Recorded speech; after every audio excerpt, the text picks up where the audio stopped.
오늘 우리에게 주시는 하나님의 말씀은 시편 100편 1절에서 5절까지의 말씀입니다. 온 땅아 주님께 환호성을 올려라.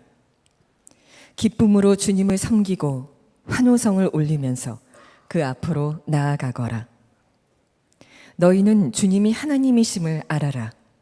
그가 우리를 지으셨으니 우리는 그의 것이요 그의 백성이요 그가 기르시는 양이다. 감사의 노래를 드리며 그 성문으로 들어가거라. 감사의 찬양의 노래를 부르며 그 뜰 안으로 들어가거라. 감사의 노래를 드리며 그 이름을 찬양하여라. 주님은 선하시며 그의 인자하심 영원하다. 그의 성실하심 대대에 미친다. 자, 시편 100편 이 시편의 핵심 메시지는 하나님께 예배할 때 우리가 환호성을 지르며 기쁨의 찬송으로 하나님께 나아가야 한다, 그런 말씀입니다. 1절, 2절을 보면 온 땅아 주님께 환호성을 올려라. 기쁨으로 주님을 섬기고 환호성을 올리면서 그 앞으로 나아가거라. 뭐 어려운 말씀 아니죠. 다 잘 아는 말씀이고 익히 잘 아는 말씀인데, 여러분, 하나님의 말씀은 아는 것이 중요한 게 아니고 그 말씀대로 살아야 복이 있는 것입니다. 하나님께 드리는 예배를 어떻게 드리라고 말씀하셨는데, 환호성을 지르며 기쁨의 찬송으로 하나님께 나아가라 그러셨으면 그렇게 해야 하는 거죠. 그런데 우리가 주일 예배 드리러 하나님 앞에 나올 때 우리 마음속에 하나님께 환호성을 지르고 그리고 기쁨의 찬송으로 하나님께 나아가기보다는 한 주간 동안에 살면서 이런저런 일들로 마음이 찢기고 너무나 지치고 낙심이 되고 고통스러운 가운데 그래도 주일 예배는 드려야지, 이런 마음으로 교회에 나와서 예배 드리는 이들이 상당히 많습니다. 그러니까 마음으로 환호성을 지르고 기쁨의 찬송이 없는 상태에서 하나님께 예배 드리는 일이 우리에게는 너무나 익숙해져 있습니다. 이건 굉장히 심각한 문제죠. 말씀대로 살아야 하는데 그러지 못한 게 얼마나 심각합니까? 여러분, 사춘기 된 자녀들 안아보셨습니까? 아이들이 사춘기쯤 되면 변합니다. 말도 없어지고 표정도 없어지고 만사가 다 귀찮고 대답도 항상 단답입니다. 예, 아니요, 몰라요, 이렇게 항상 뭔가 불만이 있는 듯한 그런 표정으로 바뀝니다. 그런 사춘기의 자녀를 한번 안아보신 분들은 진짜 전봇대 안는 것 같아요. 그런데 예배를 드리는 우리를 보시는 하나님의 마음이 마치 사춘기 자녀를 대하는 마음과 비슷하다는 심정이 듭니다. 스티브 브라운 교수님이 그분이 쓴 책 속에서 어느 엄마 이야기를 하셨습니다. 아들 둘을 기르는데 한 아이는 사춘기가 됐고 큰아들은, 둘째는 늦둥이라 이제 아직도 어린데 직장 갔다가 집에 돌아와 보니까 이 둘째 아이가 얼마나 그 진흙탕에서 놀았는지 온 옷이 다 흙범벅이 되고 얼굴도 손도 완전히 흙투성이가 된 채 하여튼 너무나 재미있게 놀다가 퇴근해 오는 엄마를 보고는 너무 좋아서 엄마 그러고는 달려오는데 도대체 이 아이를 어떻게 맞아줘야 될지 난감하더랍니다. 그런데 그렇게 엄마가 좋다고 달려오는 아이를 어떻게 외면할 수 있겠느냐 말이에요. 그래서 그 흙투성이가 된 아이를 끌어안았대요. 달려와서 품에 안기는 아이를. 그런데 그러면서 그 교수님에게 그런 이야기를 하더래요. 뻣뻣한 아들을 안는 것보다 더러운 아들을 안는 것이 훨씬 나아요. 훨씬 쉬워요. 그런 이야기를 했다는 겁니다. 그러니까 이 둘째 아들은 아주 정말 개구장이고 그래서 항상 그냥 옷을 더럽히는 아이인데 그래도 그 아이를 안아주는 게 훨씬 낫더라. 이제 큰 아이가 뻣뻣해져서 불만투성이고 그리고 아무 감정도 없고 이런 큰아들은 도무지 품어지지 않는다는 거예요. 여러분, 탕자의 이야기에서 똑같은 이야기를 주님이 하셨습니다. 두 아들이 있었어요. 둘째는 정말 완전히 방탕하예요. 그래도 아버지는 방탕했던 그 아들, 돼지 냄새 풀풀 나고 돌아오는 그 아들 안아주었어요. 얼마든지 안을 수 있어요. 아무리 죄인이라도, 아무리 더러워도 하나님은 얼마든지 안아줄 수 있어요. 그런데 문제는 큰아들입니다. 큰아들은 아버지 말 잘 들은 것 같은데도 마음에는 불평과 불만, 그리고 얼마나 뻣뻣한지 아버지가 도무지 안을 수가 없었잖아요. 저는 어릴 때부터 정말 예배 잘 드렸어요. 한 번도 주일 빼본 적이 없어요. 저는 그게 예배 잘 드리는 건 줄 알았어요. 저는 어릴 때 예배 잘 드렸다고 상도 많이 받았어요. 저는 제가 예배를 잘 드렸다고 생각했어요. 그런데 주님을 바라보는 눈이 뜨이면서 제가 그동안 드렸던 예배가 마치 사춘기 자녀들이 부모를 대하는 것 같은 그런 예배였구나. 정말 환호성과 기쁨의 찬송으로 내가 한번 예배를 드려본 적이 있었나. 그때 깨달았어요. 하나님께서 저에게 말씀하시는 것 같아요. 너는 왜 내 앞에만 오면 그렇게 화를 내냐? 오늘도 그런 표정이신 분이 있으세요. 하나님 앞에 오시기는 했어요. 근데 왜 너는 나한테만 올 때면 그렇게 화를 내냐? 너 지난번에 짜장면 먹을 때 너 얼굴 내가 안다. 너 텔레비 볼 때 너 얼굴 내가 다 안다. 근데 너 어떻게 내 앞에만 오면 그렇게 얼굴이 험악해지냐? 우리 하나님이 그렇게 말씀하실 수 있어요. 예배를 드리는데 환호성을 지르고 기쁨의 찬송으로 예배를 드리라는 말은, 그걸 조금 더 우리가 실감나게 표현하자면 춤을 추라는 것과 같아요. 예배를 드리라, 하나님께 예배를 드리자, 이 말은 우리 하나님께 춤을 추자, 이런 뜻과 같아요. 오늘 여러분이 교회 오실 때, 예배 드리러 교회에 오실 때 춤추러 가야지 이런 생각하고 오셨습니까? 오늘 하나님 앞에 가서 내가 춤추러 가야지, 그런 마음으로 오셨으면 벌써 찬양할 때 다릅니다. 아까 우리 찬양할 때 얼마나 춤추기 좋아요. 네. 앞으로 우리가 예배 드릴 때마다 표현을 조금 바꿉시다. 우리 춤추러 갑시다. 이렇게. 다윗은 정말 동의할 거예요. 다윗은 맞아요. 하나님께 예배하는 것은 춤을 추는 거예요. 우리가 진짜 예배를 드리는 그것은 어떤 느낌일까요? 마치 이렇게 춤을 추는 것 같은 느낌. 그러면 그게 진짜예요.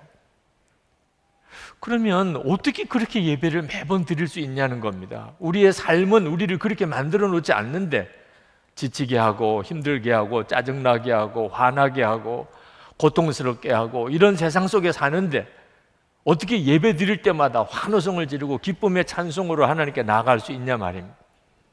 그러므로 기쁨의 기적이 일어난 사람만 이런 예배를 드릴 수 있는 거예요. 기쁨의 기적이 마음에 일어난 사람. 그 기쁨의 기적은 그럼 어떻게 일어납니까? 하나님을 알게 될 때 옵니다. 하나님을 알게. 환경이 달라지고 일이 잘 되고 해서 오는 게 아니에요. 하나님을 알게 될 때 오는 거예요. 그래서 시편 기자가 3절에 하나님을 알라고 말씀하는 겁니다. 너희는 주님이 하나님이심을 알아라. 하나님이 어떤 분이시죠? 그가 우리를 지으셨으니 우리는 그의 것이요 그의 백성이요 그가 기르시는 양이다. 하나님이 살아계시고 그 하나님이 나의 아버지가 되시고 하나님이 나를 창조하셨고 나는 하나님의 양이, 이 사실을 그냥 들은 게 아니고 그런 말을 들어본 적이 있다는 게 아니고, 그게 정말 하나님을 만남으로 내가 눈이 뜨였어요. 그러면 그 속에서 기쁨의 기적이 일어납니다. 내 처지와 형편과 아무 상관없어요. 내 속에서 기쁨의 기적이 일어나요. 저에게 얼마 전에 어느 분이 메일을 보내주셨는데, 장애를 가지고 계신, 그래서 심한 우울증을 겪고 계신 여자 성도님이셨습니다. 주님, 제가 주님을 원망했습니다. 제가 왜 장애인으로 태어났는지 주님을 원망했습니다. 저의 가정 형편을 기준으로 하나님의 사랑과 저의 존재를 판단했습니다. 저는 세상을 장애와 비장애라는 기준 하나로 나누었고 그것으로 하나님이 사랑하신다 안 하신다 판단하였습니다. 저는 화목하고 건강한 가족 안에 태어난 사람만 하나님께서 사랑하시는 증거라고 믿었습니다. 저는 정말 궁금했습니다. 하나님 제게 왜 이러시는 겁니까? 하나님 정말 나의 창조주 맞습니까? 내 삶의 주관자가 맞습니까? 저는 주님께 막 따졌습니다. 하나님이 나를 사랑하는 게 맞습니까? 왜 나를 만드셨나요? 이분이 그렇게 하나님을 원망하고 자기 자신에 대해서 저주하고 세상을 저주하다가 우연히 제 설교 중에 눈으로 보는 현실과 믿음으로 보는 진실이라는 제목의 설교를 듣다가 눈이 뜨였다는 거예요. 자기가 원망하던 그 많은 문제들이 하나님의 은혜였음을 깨닫게 됐다는 겁니다. 하나님께서 사랑이 없으셔서 이 세상의 차별과 고통, 전쟁과 굶주림, 미움과 살인이 일어나는 것이 아님을 알았습니다. 제 장애가 하나님 앞으로 나를 데려갔고 하나님의 사랑을 부정하게 만든 그 고통과 상처가 사실은 하나님의 사랑을 발견하도록 나를 이끌었음을 깨달았습니다. 주님, 지금 저는 당신께 감사합니다. 이제 큰 자유를 얻었습니다. 이제는 주님이 내게 허락한 그 장애로 인해 감사드립니다. 온전하신 당신의 사랑을 깨닫게 해주신 그 고통의 멍에를 감사드립니다. 나에게 상처와 고통이 복이 되었고 나에게 죽음이 소망이 되었습니다. 저는 그분의 매일을 통해서 그분이 겪는 일, 경험한 일을 다 알 수는 없었습니다. 그러나 한 가지 분명한 건 알았어요. 그분 속에 기쁨의 기적이 일어났구나. 하나님을 바라보는 눈이 뜨이면서 그 우울증에 걸릴 수밖에 없던 그 형편 속에 그분 속에 기쁨의 기적이 일어났습니다. 어느 사모님 너무 몸이 아파서 병원에 가도 병명도 잘 분명치 않고 몸은 자꾸 더 아파지고 그 병으로 고생하는 세월이 길어지면서 그 사모님이 절망을 했습니다.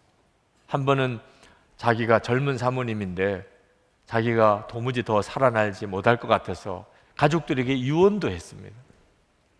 하나님 왜 나에게 이렇게 이해할 수 없는 질병을 주십니까? 왜 빨리 고쳐주시지 않습니까? 그러다가 성경 말씀 한 구절이 가슴에 와 닿았습니다. 고린도전서 3장 16절입니다. 너희가 하나님의 성전인 것과 하나님의 성령이 너희 안에 계시는 것을 알지 못하느냐. 내가 하나님의 성전이라고, 이 병든 몸 안에 성령님이 와 계시다고. 사실이었거든. 자기 몸은 몹시 병들었지만 성령님은 자기 안에 계셨거든. 이걸 깨닫고 난 다음에 그 사모님은 찬양이 터져 나오더래요. 그리고 깨달았대요. 몸이 고쳐져야만 찬양하는 게 아니라는 걸. 몸이 아프고 여전히 아프고 더 아파도 얼마든지 하나님을 찬양할 수 있다는 걸. 그리고 그렇게 찬양할 때 하나님이 너무나 기뻐하신다는 걸 경험하셨어요. 그 후로 그 사모님은 몸이 아파도 더 아파도 그는 더 하나님을 찬양했습니다. 그렇게 하면서 하나님께서 그 사모님에게 역사하기 시작했어요. 그 사모님의 병든 몸을 만지기 시작하고 무엇보다도 가정 분위기가 달라져 버렸어요. 목사님과 아들이 기쁨을 회복했어요. 사실 집안에 오래 병으로 고생하는 가족이 있으면 집안이 분위기가 우울하잖아요. 그런데 그 사모님이 그렇게 찬송을 많이 하니까 목사님도 아들도 너무나 기쁨이 일어나기 시작했어요. 식사하면서 식사기도 끝나고 나면 돌아가면서 그 사모님을 향하여 선포합니다. 예수님의 이름으로 나음을 받을지어다. 예수님의 이름으로 깨끗함을 받을지어다. 예수님의 이름으로 생기야 불어와라. 이렇게 가족들이 선포해 주는 거예요. 한 번은 아들 친구가 와서 밥을 먹어야 되는데 가족들은 늘 하던 것처럼 식사기도 하고 돌아가면서 그렇게 사모님에게 선포를 하니 이 아이도 자기 차례가 오니까 예수님의 이름으로 깨끗이 나음을 받으세요. 이렇게 소리를 치더래요. 네. 한 번은 아들에게 물었답니다. 하나님의 자녀가 몸이 아프고 어려운 일이 생기면 어떻게 해야지? 그랬더니 그 아들이 너무나 간단하게 너무나 당연하다는 듯이 하나님을 믿고 크게 기도하고 그리고 막 노래 부르면서 찬송하는 거죠. 그 말을 듣고 그 어린 아이가 자기의 몸이 아픈 이 질병이라고 하는 걸 보면서 믿음 하나는 너무나 분명하게 가졌구나 하는 사실을 깨닫고 너무 감사했다는 거예요. 하나님을 아는 눈이 뜨이면 우리 속에 기쁨의 기적이 일어납니다. 하나님은 정말 살아계시고 나의 하나님이시고 그 하나님이 지금 나와 함께 계시고 내 아버지가 되신다. 이게 진짜 믿어지는 성도는 특징이 있습니다. 얼굴이 밝은 거예요. 미국 서부 시대에 금광을 찾아서 사람들이 서부로 몰려갈 때 몇몇 분이 금광을 발견했습니다. 너무 기뻤어요. 이제 채굴을 해야 되니까 채굴 장비를 마련해서 다시 모이기로 했습니다. 그 대신에 약속을 했어요. 아무에게도 말하지 맙시다. 우리끼리만 이 금광에서 얻은 이익을 나눕시다. 다들 동의했어요. 그리고 헤어졌습니다. 약속한 날 모였는데 사람들이 너무 많이 모였어요. 화가 났습니다. 누가 도대체 말한 거야? 비밀 지키기로 했잖아. 그런데 아무도 말한 사람이 없었어요. 그런데 어디서 이렇게 많은 사람이 온 거죠? 그래서 당신 어떻게 왔습니까? 여기 금광이 발견된 걸 어떻게 알았습니까? 얼굴 보면 알지요. 얼굴 보면. 아무 말 안 했어요. 그런데 벌써 얼굴에 이 사람들 금광 발견했구나 표시가 확 나는 거예요. 그래서 그냥 따라온 거라는 거예요. 여러분, 이 세상 사람들이 하나님 살아계신 걸 어떻게 알 수 있겠습니까? 우리 얼굴 보면 알지요. 우리 얼굴 보면. 여러분, 하나님과 금광 비교가 됩니까? 금광과 비교할 수 없는 하나님을 만났어요. 하나님을 알아요. 우리의 얼굴 표정을 어떻게 숨길 수 있겠어요? 지금 하나님 앞에 환호성을 지르고 기쁨의 찬송으로 예배하라고 하는 말씀은 그 말씀이에요. 4절에 보면 감사의 노래를 드리며 그 성문으로 들어가거라. 찬양의 노래를 부르며 그 뜰 안으로 들어가거라. 감사의 노래를 드리며 그 이름을 찬양하여라. 하나님을 아는 성도는 당연히 그렇게 하게 됩니다. 이게 기적 중의 기적이죠.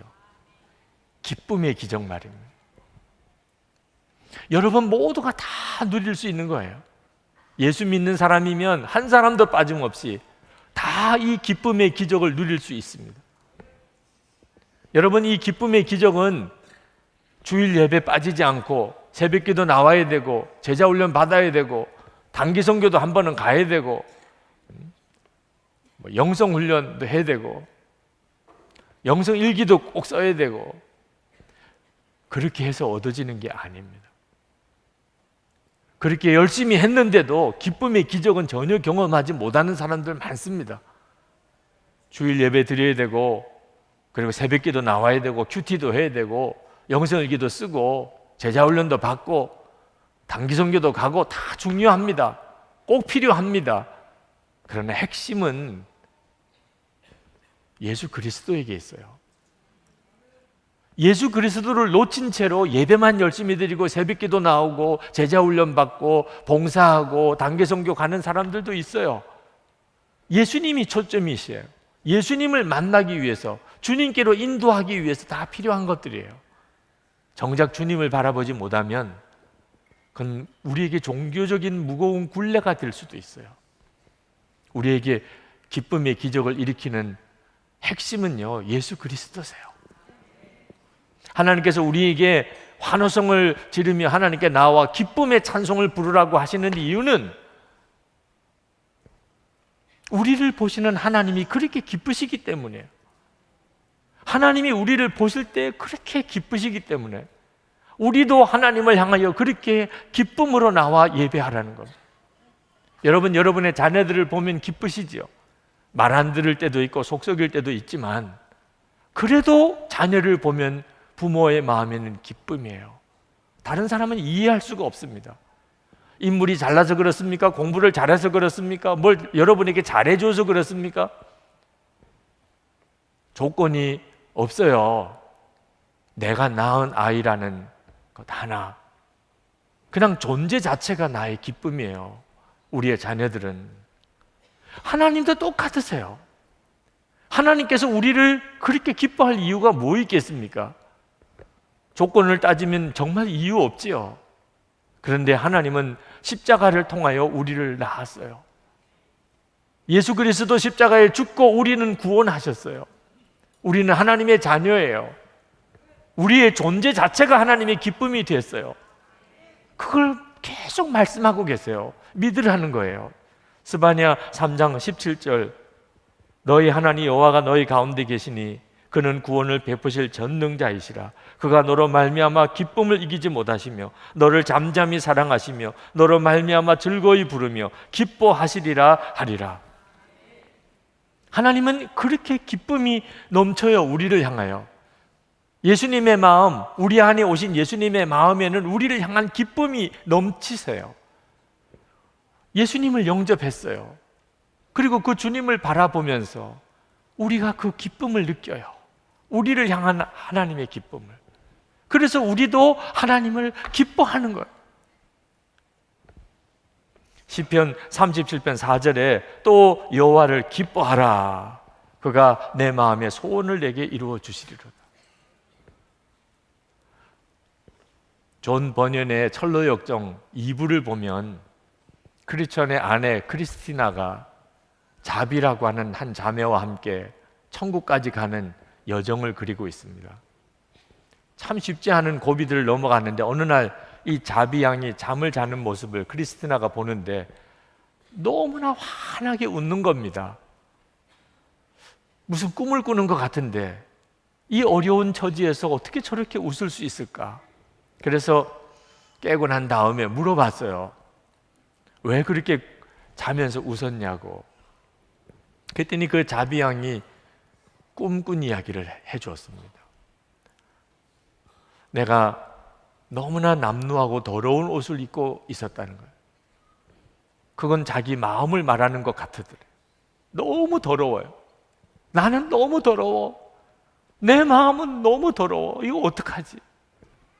그러면서 그게 너무 안타까워서 울고 있는데 한 천사가 다가오더랍니다. 그러면서 묻더래요. 너 왜 그렇게 우느냐? 제가 너무 더러워서 그렇습니다. 그랬더니 그 천사가 평강이 너에게 있을지어다.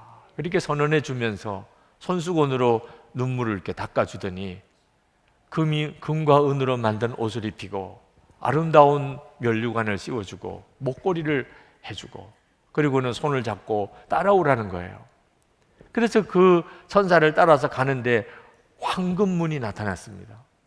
너무나 아름다운 거대한 문이지만 문이 굳게 닫혀 있어요. 그랬더니 그 천사가 그 문을 지키는 천사에게 가서 뭐라고 이야기를 하니까 그 문이 활짝 열립니다. 안에는 햇빛보다 더 강렬한 빛으로 충만한 세계가 열렸어요. 그 길을 따라 가는데 그건 보좌 앞으로 향하여 있더랍니다. 보좌에 앉으신 분이 자기에게 말하기를 내 딸아 환영한다. 잘 왔다. 그 말씀을 듣는데 어떻게 안 웃을 수가 있어요? 그 순간에 내가 어떻게 안 웃을 수 있어요? 여러분, 이 이야기는 우리 모두의 이야기예요. 우리가 받은 구원의 복을 말하는 것입니다. 우리가 그 주님을 바라보게 될 때 우리 속에 기쁨의 기적이 일어납니다. 항상 기뻐하라. 결코 부담스러운 이야기 아닙니다. 기뻐하도록 노력하라는 게 아닙니다. 24시간 주님을 바라보면 기쁨의 근원인 그 예수님을 내가 계속 바라보고 살면 내 속에 항상 기뻐하게 되는 역사가 일어납니다. 제 삶을 가만히 돌아보면 쉽지 않은 고비를 지난 적이 많습니다. 그 중에 특별히 기억나는 것은 제가 군목 훈련 마치지 못하고 집으로 퇴교해서 돌아왔을 때, 어느 교회든지 가서, 목사니까 어느 교회든지 가서 교회 사역을 해야 되잖아요. 그래야 교회에서 생활비도 주고, 그래서 저도 저희 아내도 딸도 먹이고 살릴 수 있잖아요. 제가 목발을 짚고 한 달 또 넘게 내가 어느 교회 가서 섬길 수 있을까, 그 교회 찾아다녔습니다.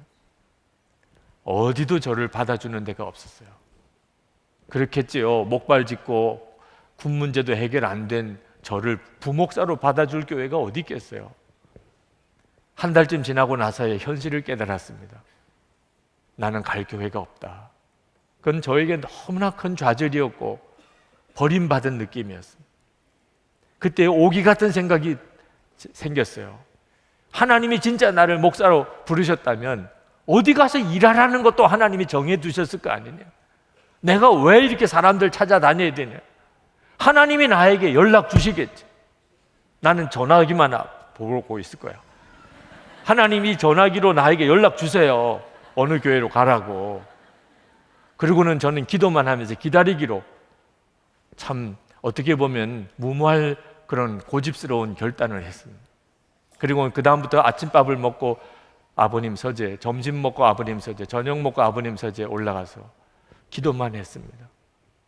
3개월을 그렇게 해서 3개월을. 그런데 그때 제가 만약에 전화기만 바라보고 3개월을 있어야 됐다면 아마 저는 미쳤거나 금방 뛰쳐나와서 또 목발 짚고 돌아다니면서 나 좀 써주세요, 나 좀 써주세요, 그렇게 돌아다녔을 거예요. 아마 믿음 다 잃어버렸을지도 몰라요. 그때 제가 어떻게 3개월을 내가 견딜 수 있었을까? 3개월이라고 정해둔 것도 아니었어요. 하루하루 지나다 보니까 3개월. 제가 하루 해보니까 안 되는 일이더라고요. 전화기 앞에서 하루 기다려보니까 미치겠더라고요. 네. 성경을 읽었기 때문이었어요. 내가 어떻게 이걸 기다릴 수 있을까? 기도만 하고 어떻게 하나님의 응답을 주실 때까지 기도만 하고 있을까? 성경을 보자. 그러면서 창세기부터 기도에 관련한 하나님의 말씀을 다 받아쓰기 시작했어요. 그때 깜짝 놀랐어요. 아니, 세상에 이런 말씀이 있어. 내가 목사인데 이걸 몰랐구나. 은혜를 받기 시작했습니다. 하나님의 말씀으로 하나님을 알게 됐어요. 그리고 하나님이 나와 함께 계신 것을, 아무도 모르는 그 골방에 들어가 있는 저를 하나님은 알고 계시고 저와 함께 계시고 계속 말씀으로 은혜를 주시고 깨우쳐 주시는 것을 알았어요. 그때 이렇게 정리된 것들이 기초가 되어서 예수님의 사람 제자 훈련 교재가 만들어진 겁니다. 한 달이 지나고 2달이 지나요. 마음의 조급하기보다는 언젠가는 분명히 하나님이 나에게 어느 교회로 가라 말씀하실 텐데, 그 전까지는 내가 이 말씀 연구하는 일을 조금이라도 더 할 수 있어야 될 텐데, 나중에는 임지가 생기는 것보다 말씀에서 은혜 받는 것을 놓칠까 봐 안타깝더라고요. 하나님을 아는 눈이 뜨이기 시작하니까, 은혜를 받는 눈이 열리기 시작하니까 힘들고 어려운 것이 다 달리 해석이 되더라고요. 그리고 3개월 뒤에 정말 거짓말같이 전화기에서 저를 부르는 소리가 들렸어요. 그리고 제가 부목사로 가서 일하기 시작했습니다. 그때 제 가슴 속에는 정말 충만했어요. 어떤 고생도 고생이 아니었어요. 여러분, 하나님께서 왜 우리에게 환호성을 지르라, 기쁜 찬송으로 하나님께 나아가라고 말씀하시는 줄 아십니까? 하나님의 자녀들인 우리가, 기쁨의 근원을 가지고 있는 우리가 세상의 기쁨을 구걸하고 사니까 그런, 가족들에게 나를 기쁘게 해달라, 직장에서 나를 좀 기쁘게 해달라, 텔레비를 보면서 인터넷을 보면서 나를 좀 기쁘게 해달라, 이런 꼴로 살고 있기 때문에 우리는요 기쁨의 근원이에요. 예수님이 나의 기쁨의 근원이시고 나는 내 가족과 이웃의 기쁨의 근원이에요. 예수님 예언하셨어요. 요한복음 7장 38절에 나를 믿는 자는 성경의 이름과 같이 그 배에서 생수의 강이 흘러나오리라. 아멘입니다. 우리 속에 생수의 강이 흘러나와서 우리 주변에 있는 모든 사람들이 다 생기가 나게 만드는 존재가 우리예요. 우리 안에 기쁨의 기적이신 주님을 붙잡을 때요, 애매하게 보이는, 희미하게 내가 보이는 예수님, 이제는 내게 선명하게 보이기 시작해요. 그러면 인생은 완전히 달라진 겁니다. 오늘 이 시간 이 예배 드린 여러분 모두에게 24시간 주님을 바라보면서 여러분 속에 기쁨의 기적이 일어나게 되기를 축복합니다. 우리 이 시간 기도합시다.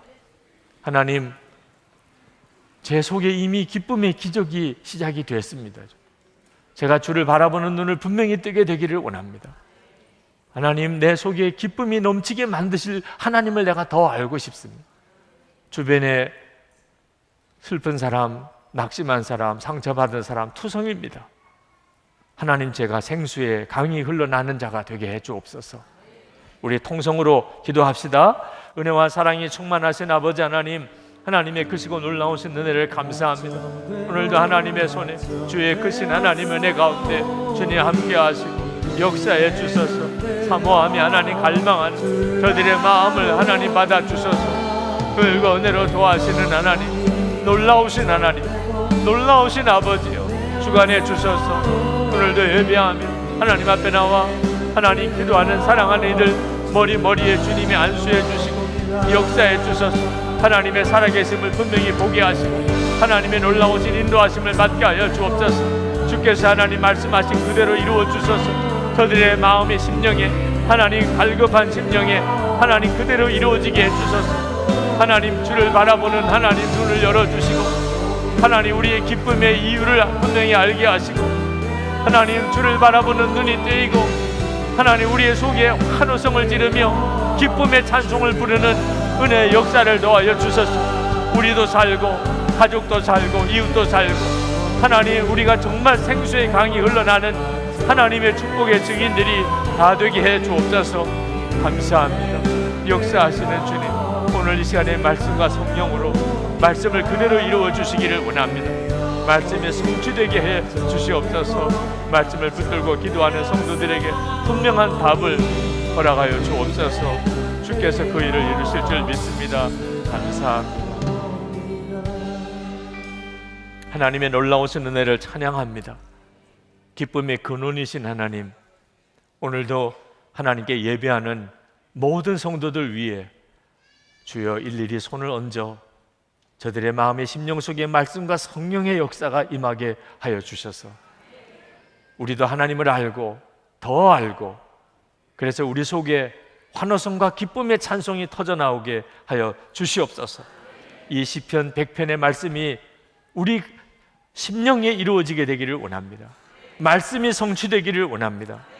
하나님, 이것이 우리의 간증이고 우리의 고백이고 수많은 사람들 앞에서 하나님의 살아계심의 증거가 되게 하여 주시옵소서. 주님 바라보는 눈 열게 해주시고 하나님 나라 바라보는 눈을 뜨게 해주시고 그래서 어떤 형편에서든지 구원의 즐거움으로 살게 하옵소서. 하나님, 우리가 찬양할 때마다 뜨거운 감동을 주셔서 찬양의 능력을 주셔서 환호성을 지르고 기쁨의 찬양을 드리며 하나님께 나아갈 수 있게 주셔서 그래서 우리가 예배 드릴 때마다 세상을 이길 힘을 얻게 하여 주옵소서. 나를 믿는 자는 그 배에서 생수의 강이 흘러나오리라 말씀하신 주님의 약속이 우리 가운데 이루어지기를 원합니다. 주님 안에서 누리는 구원의 이 기쁨으로 우리도 살게 하시고 가족도 살게 하시고 직장 동료들도 살게 하시고 이웃도 살게 하시고 만나는 모든 사람들 안에 힘들고 지치고 억울한 주위의 모든 이들에게 우리로 인하여 생수가 공급되게 하여 주옵소서. 오늘도 하나님 앞에 나와 예배하고 마음을 다하여 감사하며 헌금하는 성도들을 주님의 손에 부탁합니다. 저의 믿음과 감사를 하나님 받아주소서. 하나님께서 복을 주게 주시려고 하심이 아니십니까? 하나님, 세상에 사는 동안 감사와 감사가 끊어지지 않는 삶, 베풀어주고 도와주고 살려주고 붙들어주고 세워주고 일으키는 자, 그렇게 살게 하소서. 재정적인 어려움에서 성도들을 풀어주시고 살 길을 열어주소서. 몸에 병든 자들 오늘도 고쳐주시고 주의 손으로 안수하여 깨끗게 해 주옵소서. 가정 안에 하나님의 놀라운 치유와 회복을 주소서. 부부 사이에 회복을 주소서. 부모와 자녀 사이에 완전한 치유와 회복을 주소서. 군에 가 있든 유학을 가 있든 일하러 나갔든 우리의 자녀들을 지켜주시고 우리보다 더 놀라웠게 하나님 앞에 쓰임 받는 믿음의 용사들, 복의 자녀들 되게 해 주소서. 하나님, 나라와 민족을 위해 눈물로 기도하는 저희들의 간구를 받으시는 줄 믿습니다. 이 한반도 땅이 십자가 복음의 영광이 드러나는 땅 되게 해 주소서. 동성애 문제로 영적으로 매우 어려운 때에 있습니다. 하나님, 한국 교회를 지켜주시고 정결하게 하시고 새 부흥을 주시고 하나님을 알지 못하는 이들까지도 하나님의 말씀에 벗어나지 않게 하소서. 온 국민의 마음이 하나가 되고 북한을 품을 수 있게 해주소서. 북한의 주민들에게 생명의 복음이 전해지게 하소서. 북한 정권의 근본적인 변화를 주소서. 진정한 복음의 통일이 이루어지게 해주소서. 아직도 억류되어 있는 이면수 목사님, 김국기 목사님, 김동철 목사님, 김정옥 선교사님, 최충길 선교사님, 김학성 교수님, 김상덕 교수님, 이름도 알지 못하게 억류되어 있는 이들까지 하나님 속히 그들을 긍휼히 여기시고 풀려나게 해주소서. 열방에 나가 있는 선교사님들을 위하여 오늘도 하나님 앞에 그들을 올려드려 기도합니다. 때때로 말할 수 없는 외로움 또는 문화적인 여러 가지 어려움, 가정의 어려움, 재정의 어려움, 핍박당하는 하나님 위기 가운데 땅끝까지 복음 전하여 주의 오심을 준비하는 주의 종들에게 하늘의 문을 열어주시고 주를 만나는 은혜를 날마다 주시고 기쁨의 영으로 역사해 주소서. 사명을 끝까지 감당할 힘을 주여 주소서. 주님이 저의 힘이 되어 주소서. 감사합니다. 주 예수 그리스도의 이름으로 간절히 기도합나이다. 아멘. 우리 다 일어나셔서 찬양하겠습니다.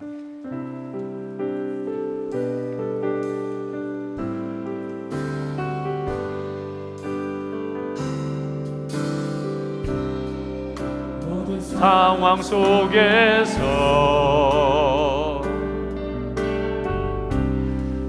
주를 찬양합니다. 주는 너의 큰 상급,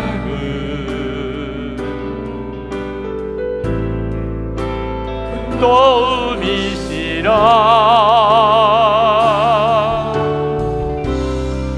주의 얼굴 구할 때 주의 영을 부사 크신 사랑 안에서 주를 보게 하소서.